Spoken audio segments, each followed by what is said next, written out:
मी बायकोला सांगताना सांगितलंय, हे बघ आला तर तो गेलो तर समाजाचा कुंकूपासून तयार आहे. मनोज जरांगे पाटील गेली 5 महिने महाराष्ट्राचं राजकारण या एका माणसाने ढवळून काढलंय. महाराष्ट्रातील सर्वात मोठा मराठा समाज या एका माणसाने एका छताखाली आणलाय. मराठी तुम्हाला एवढे लेचेपट वाटले का? त्यांच्या मनगटात दम नाही का? आरक्षणाच्या मुद्द्यांवरून 3 वेळा उपोषण करून सरकारला गुडघे टेकायला भाग पडले. आणि जरी सरकार मी मोगा सांगितलं ऐका परत, जरी नाही म्हणले हा मनोज जरांगे तुमच्या पात्रात आरक्षण टाकणार, शांततेत उपोषणाला जाणार. अखेरीस हे आंदोलन थांबलं ते सरकारी फरमान घेऊनच.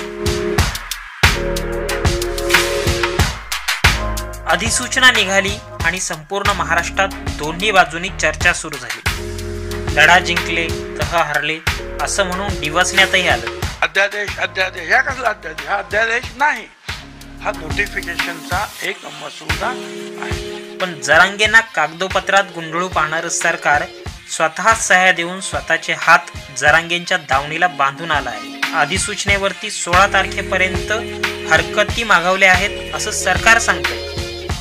पण यापुढेही जरांगेंनी विचार केलाय, अधिसूचनेची अंमलबजावणी करा अन्यथा 10 फेब्रुवारी पासून आमरण उपोषण करतो अशी धमकी मनोज जरांगे पाटील यांनी सरकारला दिली आहे. माननीय मुख्यमंत्री साहेब आणि दोनही उपमुख्यमंत्री साहेब आणि सरकारला, राज्य मंत्रिमंडळाला माझी विनंती की आपण जो काल सगळ्या सोयऱ्यांचा परवा अध्यादेश राजपत्रित अधिसूचना काढली त्याची तातडीने अंमलबजावणी करायला आपण पाहिजे. कारण प्रमाणपत्र वाटप सुरू व्हायला पाहिजे, ते झाले नाही. जरी आपण हरकती मागितल्या असल्या तरी हरकतीपर्यंत त्याला तुम्ही अंमलबजावणीचा तातडीचा दर्जा देणं आवश्यक आहे.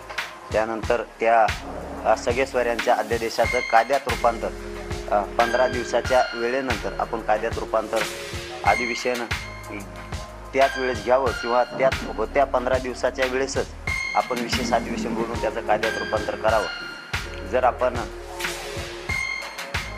तातडीनं उद्यापासून जर त्याची अंमलबजावणी सुरू नाही केली तर 10 फेब्रुवारीला अंतरवाली इथं मी त्याची अंमलबजावणी व्हावी म्हणून कठोर आमरण उपोषण सुरू करण्याचा आज निर्णय घेतलाय. इथं निवेदन ठेवेदन काही ना मग ते तिकडे यायचं. सरकारने काढलेल्या अधिसूचनेचं 16 तारखेला काय होईल? खरंच मराठा समाजाचा ओबीसी समाजामध्ये समावेश होईल का?